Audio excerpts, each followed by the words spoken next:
Okay, Chris, I've got a little demonstration video here for you to show you that. I think we've got all the bugs worked out of this little monster here. Show you what I've got. Of course, there's your controller and your retracts. By the way, these are really nice retracts, really well made. I worked with Bruce Sanders at Century Jet Models for a lot of years building the controllers for his brushed motor retracts, and I have to tell you, these are right up there with the best I've seen as far as the quality of the machining and the way they've got a unique little thing here on that mechanism where that slider drops down into that little curved section right there. It's really a nice way to do it. It locks it good and tight, and these seem to work incredibly smoothly and very reliably. The controller, on the other hand, it's something else. I don't know why the gear door outputs on it just absolutely don't work. But anyway, here's your controller. I've decided to switch you up, and I'm using, this is the FMS controller, and I modified the programming just a little bit so that it would play well with your controller. Your controller didn't like it the way it was, but the changes that I made in the timing, I think, will make this sequencer compatible with a lot of others. I'll show you what we've got here. This is my servo tester, one of the servo testers I make that I'm using to provide the signal instead of having to fool with a transmitter and a receiver. I've got everything hooked up using a 2-cell LiPo.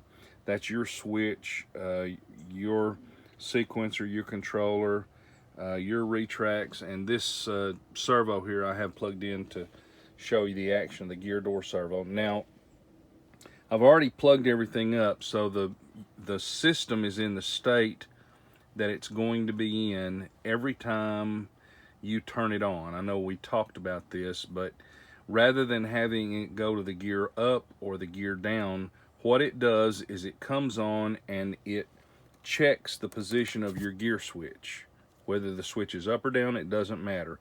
It just looks to see where the switch is, and it doesn't do anything until your gear switch is toggled.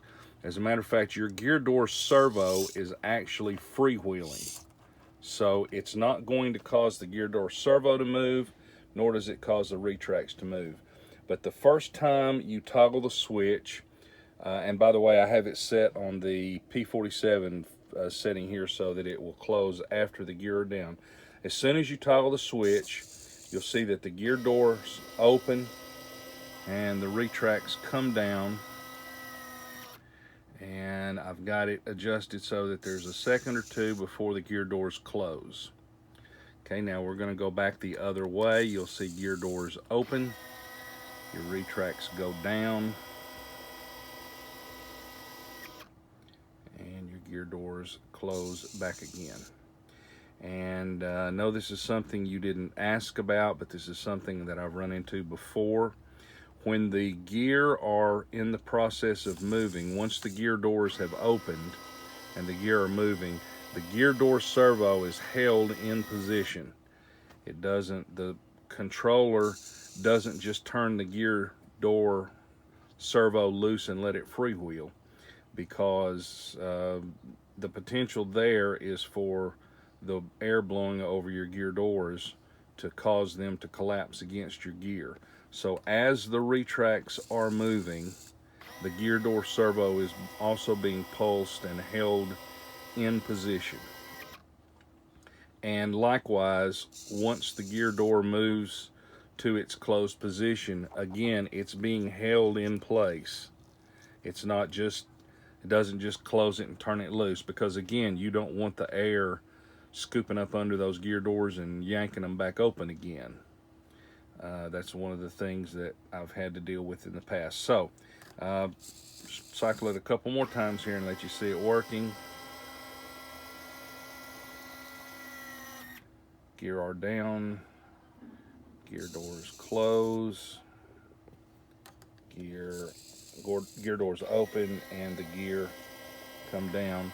And I'll show you that you have quite a bit of range here on your adjustment. I'm going to try to hold this camera and adjust this pot. I'm going to reduce your delay a little bit, and you'll see now that the gear doors will try to close before the retracts have completed their movement. Yeah. So